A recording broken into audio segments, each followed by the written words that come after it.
Well, good evening, everybody. Happy Monday. Hopefully, you had a good start to your work week. I am Brandon, and one half of the team here tonight for Monday Night Draft Board, along with Shane. Shane, the post combine is here, right? The underwear Olympics happened. People are really happy about it all. How you doing, my friend? I'm excited. I'm gobsmacked. No, man, I'm excited. The draft is getting closer. It's hard to get the pulse of how people feel coming out of the combine, but I would say it's probably par for the course for this class this year, right? There's a lot of what's the word I'm looking for? Floppiness. There you go. It's very floppy. It's hard to pin down. I don't know that there's a consensus on how people feel. There's some people that felt a little better after the combine, thought that we got some clarity. I think we got some clarity at least, and we'll see that in the ADP as we move forward. Now, me and you did try to run, I don't know, about 10 mocks or so since the combine. I had some difficulties with a couple of mine. I'll take the L for that. But I think we're trending in a way that we're going to have consensus all the way down to like 109, 110. So I think the combine did help us do that. One thing about the combine is everyone doesn't test anymore. And if they do test, it's not in every, what's the word I'm looking for? Test. There you go. It's not in every drill. So it's interesting because we have to figure out which drills do we care about, and are they doing the drills that we do care about? And if they don't, what do we do with that? Like the 40 time. People were saddened, perplexed, sad that Carnell Tate ran a 4.52. What was it? 4.55. I don't even know what it was. Something that's not relevant to what he does on the field. Right. Go look up the fastest 40 times ever for wide receivers. Every one of those is a trash bag, and one of them is a convicted murderer. I guess that's not really related to the 40, really, but you know what I mean? Probably not correlation there, but there's not many good wide receivers that have run blazing 40 times, not at least at the high end. Yeah, I mean, I put this out on X Saturday, and I've said it in the Discord, patreon.com/allgas. I don't think that this class is bad. It's just not appealing, right? It's just not an appealing class. Nobody's like pounding the table saying any of these wide receivers are, they're going to challenge Jamar Chase for the top spot, right? Like there's not a single, like Carnell Tate, not at this point, right? Not at this point. Nobody's saying Jordan Tyson, Carnell Tate, Mai Lemon, Casey Concepcion, Denzel Boston. None of those guys are going to contend with the elite tier of wide receiver. So they're fine, right? They're going to be guys that, like, in about 4 or 5 months on Manic and Chill, you and Scott are going to get, hey, Shane, I got this Mai Lemon. What should I do with him? Right? It's week 4. What should I do with him? Can I sell him for a straight 27 first, or should I move him? He's doing this or he's doing that, right? Like that. Those are kind of questions that this type of group is probably going to provide. There is only one quarterback, right?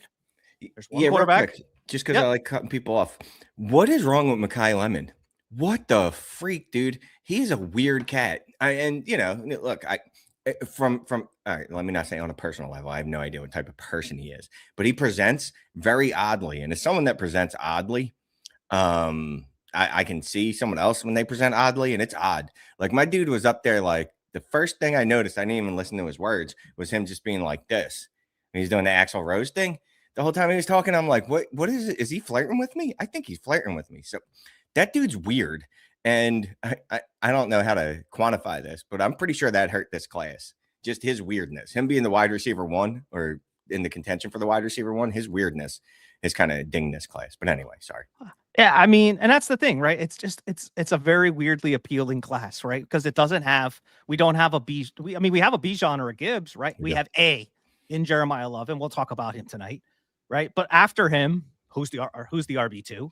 It's a hodgepodge of dudes that have some incomplete profiles that people are just like, I'm not really sold on that guy, but I want to see some draft capital, right? Then you got tight ends. We got 2 dudes who are literally jumping out of Lucas Oil Fields, literally, like almost breaking records, and then you got one, like I said earlier, we got one quarterback that's firm, and then we still have some question marks around who's QB2.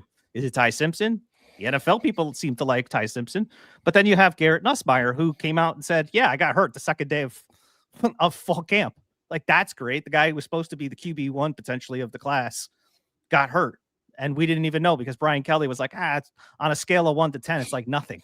So everybody kind of dismissed it. Yeah. So is he in the mix, right? Because his dad's an offensive coordinator in the NFL. So there's some NFL lineage there with Nussmeier. I'm not fully out, but hey, maybe he gets a day 2 capital, maybe he doesn't. But yeah, the combine was, checked a lot of boxes for me, right? Still, like some of these dudes, yeah, we knew Kenyon Sadiq was a freak. We knew that. I knew that watching a lot of Oregon. He wasn't the best tight end on the field. That was Jamari Johnson, who comes out potentially next year. But Kenyon Sadiq, athletic freak. We knew that. I knew that coming in, and he just legitimately, blew all the testing that he did out of the water. Yeah, so I'm trying to think of other tight ends that have. I know he's not up there, but Eric Ebron was a freak of nature too, wasn't he? He was pretty. He was really athletic. I mean, there was also. I mean, Jelani Woods at his ginormous size was pretty. Yeah, Jelani Woods. We were talking about that. Yeah, there was Jelani Woods. Like Mo Alley Cox for his size was another one that was kind of like a super freak. So that's the other thing I tweeted out. So I was looking at fantasy data's spork. Is that how they pronounce it? Spork score, whatever. Like basically the athleticism. I think Ryan Heath. It's a fancy word for athleticism. It's right. There's a bunch of different athletic testings in there. And same thing. Like I looked through like the top like 14 of the tight ends, and it was like 4 of them were good. So I know athleticism matters, right? Like generally a tight end isn't good if they're not athletic, but just because they're athletic doesn't mean that they're going to be good. I think sometimes we can't wrap our brains around that, right? We go, well, he's athletic and athletic tight. All the tight ends that are good are athletic. So ergo, he's going to be good. Well, no, there's a lot of athletic guys in that cohort or in that cohort that actually didn't end up being any good. Yeah. Like, is anybody going to be in on Sam Roush now from Stanford? I didn't even know his name until this weekend, but now I like him. Yes. Yeah, a lot of people like him because he has a high RAS score. But what happens when he goes like round 6 and he goes to like the Houston Texans? And there's also Cyborg, Gillenborg, whatever his name is. Never heard of that dude. Yeah, here you go. Noah Fant was an absolute metric freak, and I fell in love with him because of that. And you know what he did? Ugats. He was not very good. He's probably giving you 2 top 12 seasons, but a top 12 season for a tight end is garbage. Yeah, who also was like a size speed freak? Darnell Washington. Mm-hmm. Like he was just a mountain of a dude, but still, I mean, the point being is like, yes, athleticism matters for the tight end position, but not all athletes are created equal. No. And I think that's one of the biggest, maybe the takeaways for me, other than guys check boxes, was like, okay, now those back end first, Shane, because everybody was kind of, we've been in the Discord, we've seen a lot of questions about the 106 to 112, and it's just been like full punt the dog off the side of the bridge type. I don't want any of these picks. Let me ask you the question tonight. It's March 2nd. How do you feel about those picks? 106 to 112? Yes. I feel okay with him. I still think Casey Concepcion is a good pick, right? He had a good combine. I think in my mind, he's past Denzel Boston, and I think the ADP will catch up with that in the next couple weeks. I'm fine with Sadiq as a concept, if not a real player. I think Stowers, because we play in tight end premium leagues. I like that we have a second tight end. I think we have a solidified second tight end now that we feel pretty good about because of the testing metrics, at least. And he's a pass catching tight end, which is what we really, really want. But then, yeah, it gets to like Denzel Boston and then Ty Simpson. And I don't know. You know what I mean? Omar Cooper had a good weekend. Yeah, he had a really good weekend. So, and I actually think he's probably past Denzel Boston too, at least for me, yes, which doesn't really matter, but whatever. So I don't want to say a lot better. I actually feel pretty good. And I think the fact that we got a running back that showed out, even if it was just the 40, and I'm not really sure what else he did. What else? Mike Washington Jr. did, but he ran really fast and he at least got everyone's attention. So now we have at least another tight end running back to talk about besides Love and Jadarian Price. And there were a couple other running backs, I guess, for the later part of the draft, like Seth McGowan. But anyway, we were talking about the first. So I feel okay. I don't feel any worse than I did. The one thing I was hoping is that we would have had a QB2 solidified or a QB3 because I think Ty Simpson is the QB2.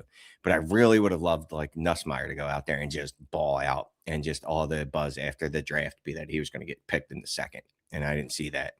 Like I thought it was a bad omen when I'm watching the NFL Network and they were talking about how good of a weekend Cade Klubnik had because I don't care because that dude could be great in his underwear, but I have no hope that he's going to actually be good in the NFL.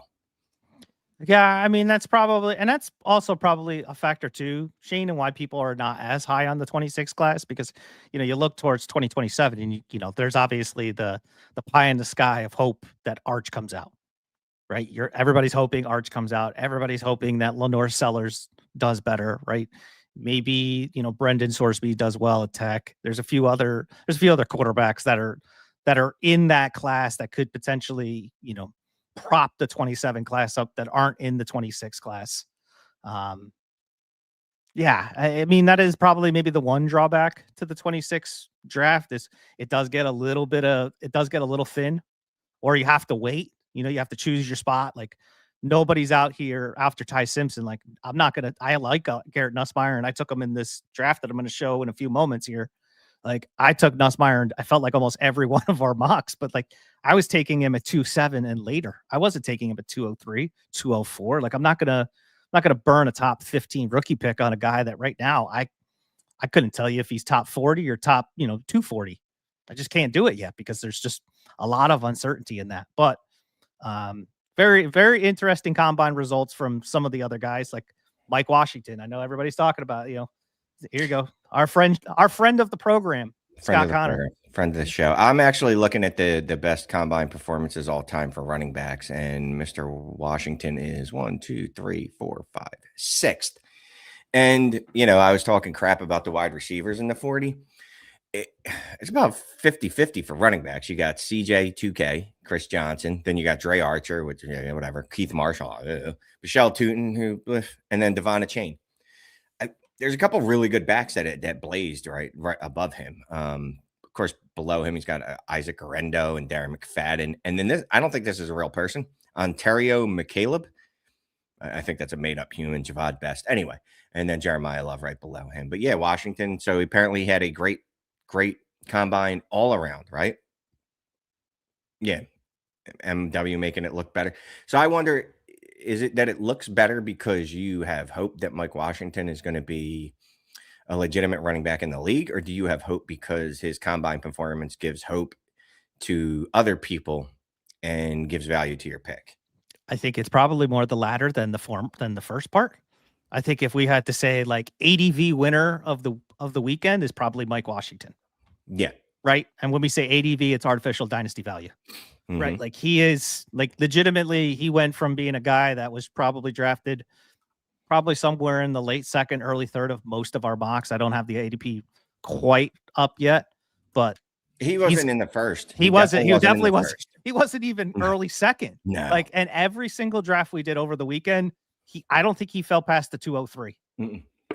Right? Like he was always 110, 111 to 203. There really wasn't much deviation. I think the first mock we did, he was like running back 3. I think somebody still felt like Jadarian Price was going to be the guy over Washington, but now he's pretty much cemented himself into that RB2 hole, which, we've seen a lot of guys, Shane. We've been around the dynasty blocks a lot.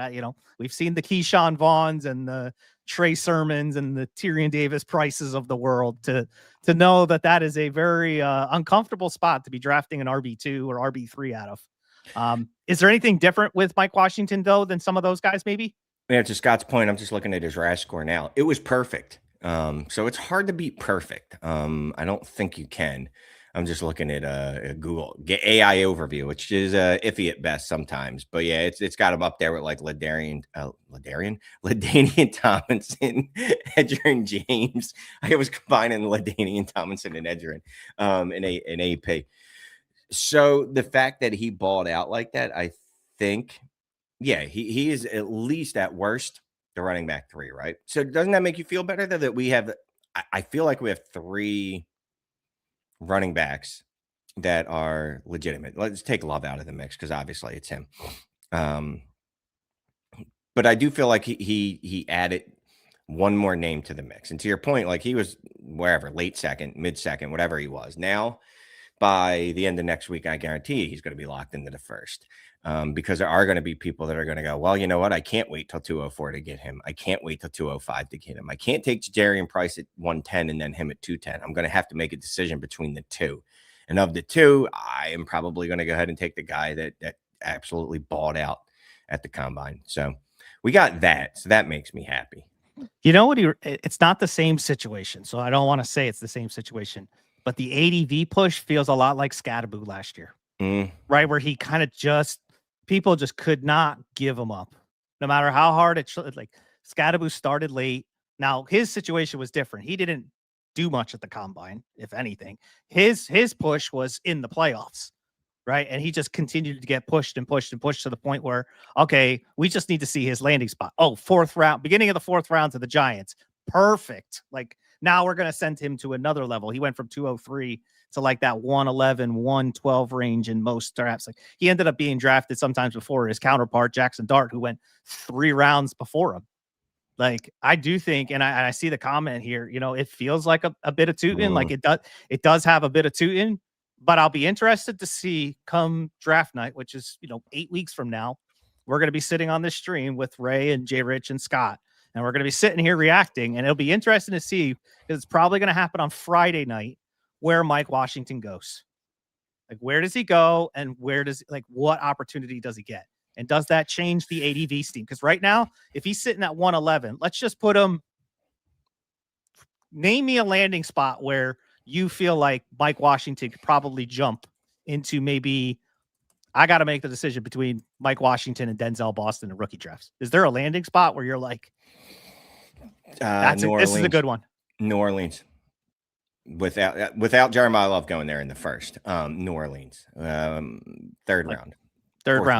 So yeah. early third round, Mike Washington goes there. Right. I'm going to stay around. You know what sucks about this class is there's going to be a couple guys in the fourth round that I'm probably going to like. But fourth round running backs historically in the NFL draft have done absolutely nothing and are worse than fifth, sixth, and seventh round running backs historically by a wide margin. So it's going to be hard when he gets drafted in the fourth round in New Orleans to tell myself not to do it, but I'll probably pull the trigger. That's where it's going to get interesting. Like, do I take this fourth round running back? And this was what we were doing with Scatterboo last year, right? Do I take this fourth round running back over a first round wide receiver? Do I do that? I don't know, man. I don't know. KC. Yeah, KC is another one. Yeah. What if, Commanders could also be one too? Commanders is a nice spot. Places basically where we all think where potentially Jeremiah Love could go in the top 10. I think any of those spots is probably where, Mike Washington could easily jump in. Maybe not the Giants. I don't know if him and Scat together, that would be a funny combo. But I would like, I mean, that'd be one of those situations. There's another one.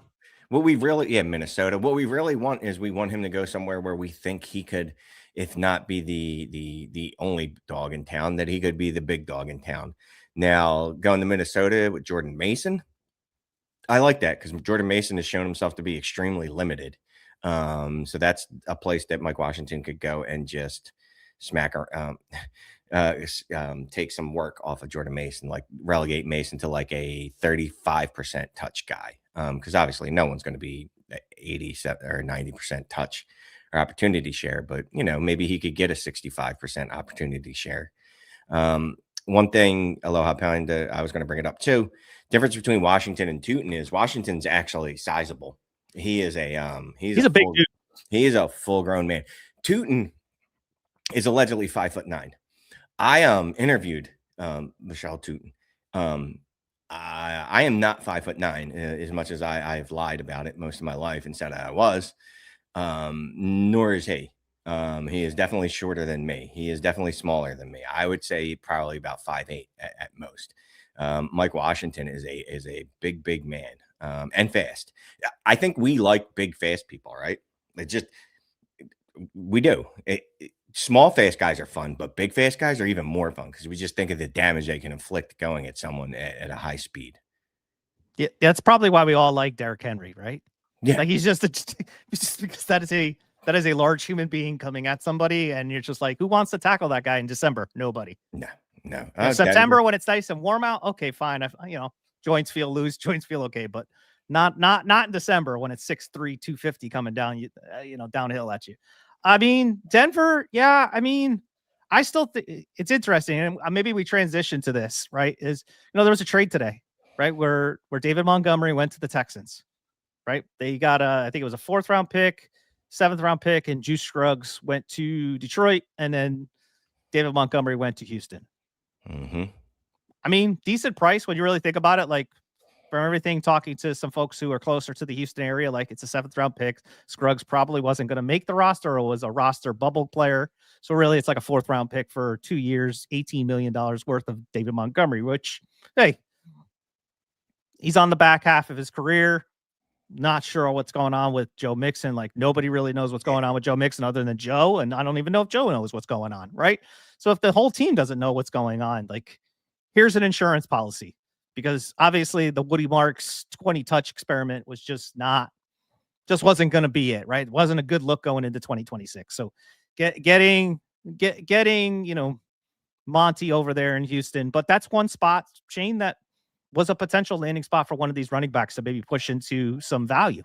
So now when we look down the landscape, like, yeah, Denver's a location, but like how many of these spots where we realistically think like we feel really good about a rookie walking in the door and getting like legit opportunity? And by legit opportunity, I mean like more than 6 touches. Kansas City. Detroit now, although they kind of phased Montgomery out last year, so who knows? But maybe that could have been a Montgomery thing, not a scheme or a design thing. Washington, Kansas City, we already said that. I actually don't like Denver. I don't want anyone landed in Denver only because I got too much RJ Harvey. So please go. What's probably going to happen is he's going to end up in Vegas or Denver.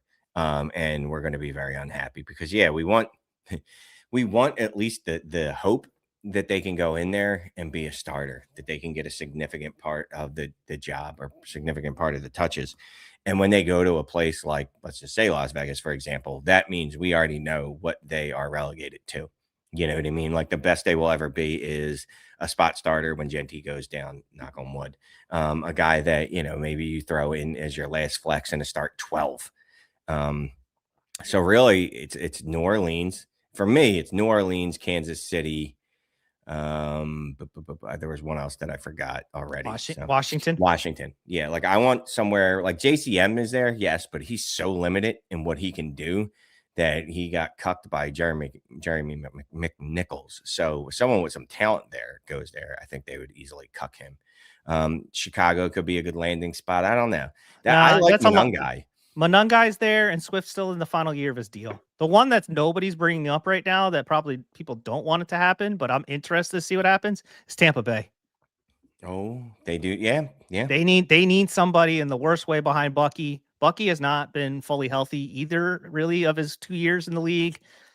Not saying like it's an instant smash spot, but it's like one of those spots where it's like, can they be almost the 2 into ETN? Mm-hmm.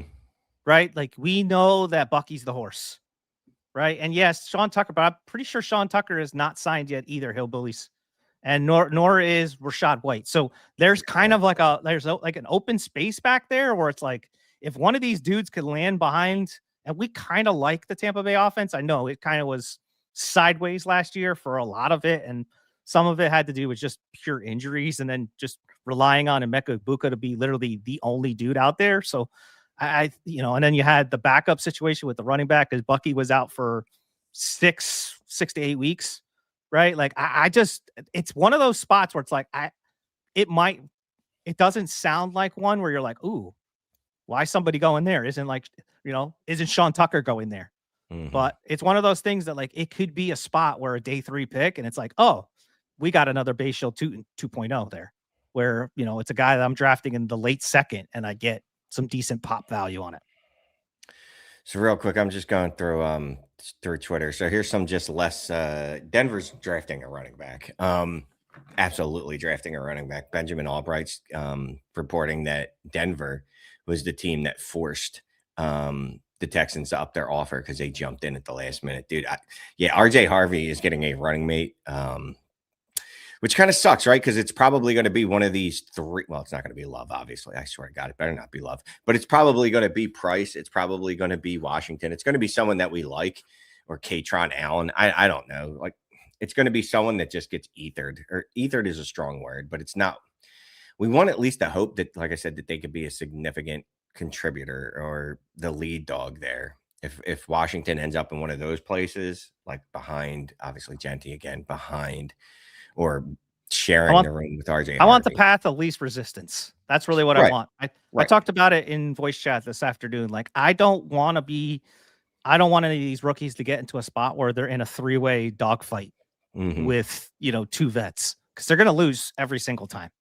Like, it's very rare that, like, you don't really want Jeremiah Love to go to the Giants, because then he has to fend off, unless they move on from Tyrone Tracy.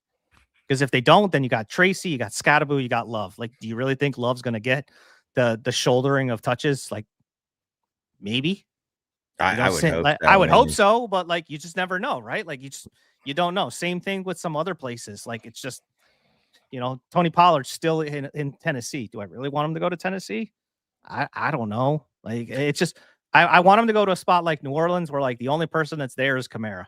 Yeah, Kendre doesn't scare me. Devin Neal doesn't scare. Neither one of those guys really scare me, because neither one of them can stay healthy, right? And then B, they would be using premium capital there. But it's just, yeah, I want somewhere where I know Jeremiah Love's walking in, and he's going to have probably 16 touches week 1. And well, Jeremiah Love obviously is the 101, so we want him to go somewhere where he's going to be Devon Chain. We want him to go somewhere where he's going to be Gibbs, or he's going to be Bijan. Like that's the expectation.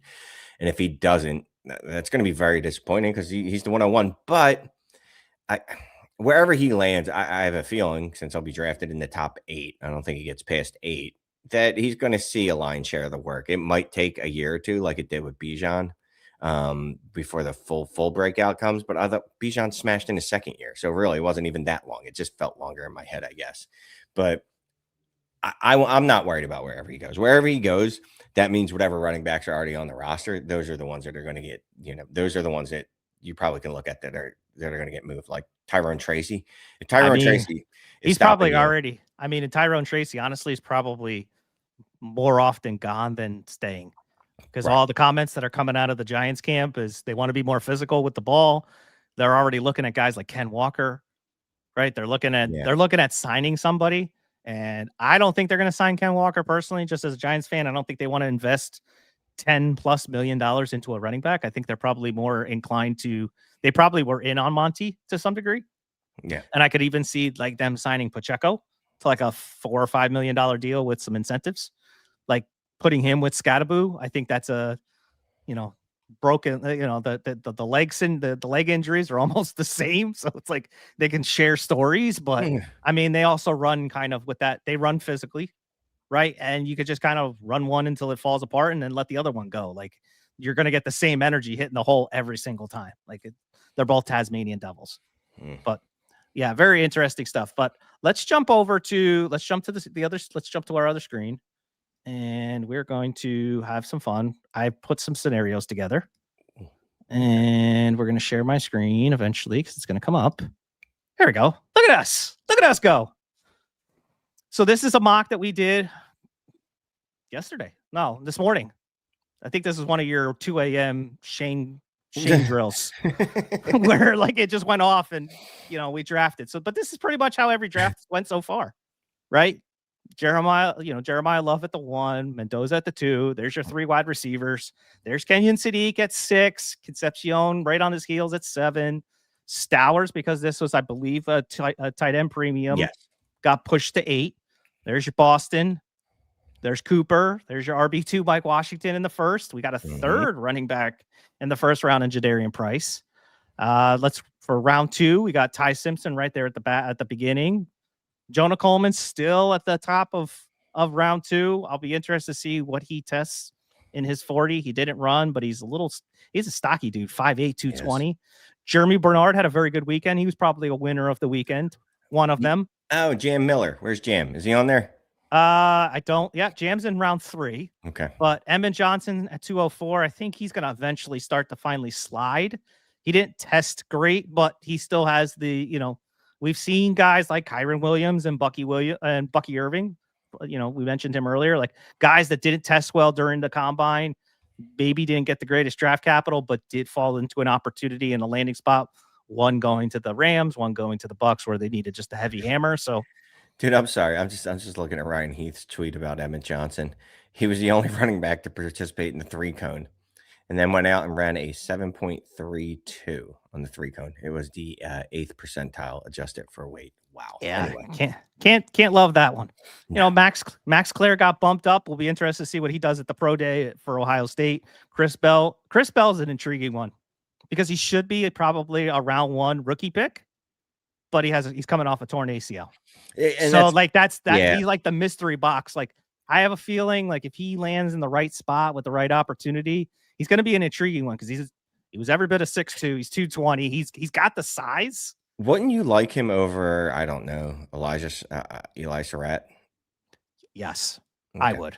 I think there's still, I don't want to say bias, but I still think there's some, mental reps that were going on from prior to the combine and now seeing some of the combine. It's like, okay, like I'm glad to see Malachi Fields is finally slipping because he was getting pushed for a bit there. And it's like, yeah, he fell into a bucket, and Ray talked about it in the College Trinity article that he posted on X. So if you want to go check that out, go find Ray at Ray GQ, but go take a look at that and just you kind of see the College Trinity metrics and just where Fields lands, and it's just not a good bucket. It's just not a good bucket for fantasy success. He might be a great NFL player, but fantasy wise, it's probably a guy that probably shouldn't go where he's going right now. Zachariah Branch, Jacoby Lane, and then I took a little nuss bust back there at the round 2. You see any? Yeah, you are at the 3 because you took Jam Miller. Oh, there you go. I took Mackay. Despite his freaking me out, I still took him, and then I took Bernard, who had a very good what do you call that? What's the word I'm looking for? Combine. And then Jam. Yeah. It's funny because Jam Miller, he's a guy I kept taking after the Senior Bowl, and then I got away from him. And then he had a good combine, as someone pointed out to me, and then I went and looked. So I'm feeling good about him. I don't know. I don't know how I feel about Claire that early. I don't know how I feel about Jonah Coleman, to be honest with you. Yeah, there's some interesting ones, again, like looking at my draft in the 12 spot, especially if this is like a best ball. I love Bryce Lance at 312. I think he's going to be the guy that has Alec Pierce-like abilities. Oh, I'm not saying he is Alec Pierce, but when you look at what Alec Pierce does on the field, being an X that stretches the field, doesn't catch the ball a ton, but gets a lot of yards. I think that's how he's going to be deployed in the league. And just when you see his height and you see, 6'3", and you see his speed, I think that's going to be the kind of way that he's going to probably, if he does anything in the NFL, he's going to look, his stats are going to look very Alec Pierce-esque. And I think that if some team misses out on Alex Pierce and goes after like a Bryce Lance, you can see exactly what they were trying to do. So just an interesting one. Again, I don't think these are necessarily bad. I don't think that like Max Clare being a 207 is a bad pick. We just, Ohio State tight ends in the league haven't really picked. Has not been great, Bob. Not been great, and bad story. Yeah, there's Bell. I was looking for Bell. He's up there. He had a good combine. McGowan had a good combine. Randall had a decent combine. Claiborne was tiny but fast. Yeah. He's probably going to have a role. Deion Burks, again, same thing. Skylar Bell did well, had like 10-inch hands. So like I love 10-inch hands on a wide receiver, not because, big hand, but like just the ability to erase a lot of mistakes that your quarterback is making. I think that's a lot. That's really what it comes down to. I know, the whoa jokes. Hang on there, but like a big hand. Like I grew up with Hakeem Nicks as a Giants fan, and one of the things that like Hakeem Nicks, one of the things he was able to do for Eli Manning so much was just pluck the ball out of midair and make some of the mistake throws where you're like, oh, that's a little high, and somehow he found a way to put his hand on the ball and make the catch. And I think that's kind of where I'm thinking about that. So I've got 4 scenarios for you, Shane. Okay. I dug up a couple scenarios for you. I want you to take each scenario. I have some KTC values on some alternate options if you wish. Okay. Okay. So I'm going to show you the scenarios. You did not see these before. Maybe you did, but probably you didn't. But I'm going to give you the scenarios. Some of them are they're pretty easy ones. But you got the 101. You need a quarterback. Mm. Do you take Fernando No. Mendoza? No. Okay. Can I give you some options? Mm-hmm. Can I give you some options on some quarterbacks that you could take with your 101? Okay. Would you trade your 101 for Brock Purdy? No. Would you trade your 101 for Jordan Love? No. Okay. So what are you doing with your quarterback room? I'm leave it the way it is? I'm going to have to go hope that I can get Kirk Cousin, Aaron Rodgers, Tyler Shuck if I want to shop in the expensive aisle. Who else out there is broken? Can I get some combo of Geno Smith, Joe Flacco, and Riley Leonard? I'd much rather just use the 101 on the running back that I think could be an absolute needle mover. And that's not even to disparage Mendoza. It's just I don't know that he's in that realm. Like I can find a Mendoza a lot easier than I can find a Love. I can find a Love way easier than it'll be harder to find Love than it will be to find the other Love. Okay. Fair enough. Figured I'd give you some options and some. Clearly, you're just going to be like, I'm taking Jeremiah Love. Doesn't matter really what happens there. Basically. All right, here we go. Scenario number 2. You have the 105. This is a 175 tight end premium. Your tight ends are a little rough. Do you take Kenyon Sadiq? Do you take the risk a biscuit and go take Kenyon Sadiq? Or do you take the wide receiver 3 off the board? I also have some trade options for you if you would like them. So Jordan Tyson or Kenyon Sadiq, or by the time that rookie draft, maybe it's Concepcion. Let me see my trade options. Okay. Hopefully one of them's a tight end. I did get you some tight ends. Okay. Would you trade your 105 for Sam Laporta? No. Okay. Would you trade your 105 for Kyle Pitts? How long? Michael Penix, when's he coming back? I mean, he could be back week 1. He could, but you might have Joe Flacco throwing the football because that sounds like the rumor is Joe Flacco is going to be connected to Kevin Stefanski in that offense. And we know that what is one thing Joe Flacco loves him? He loves him some tight end.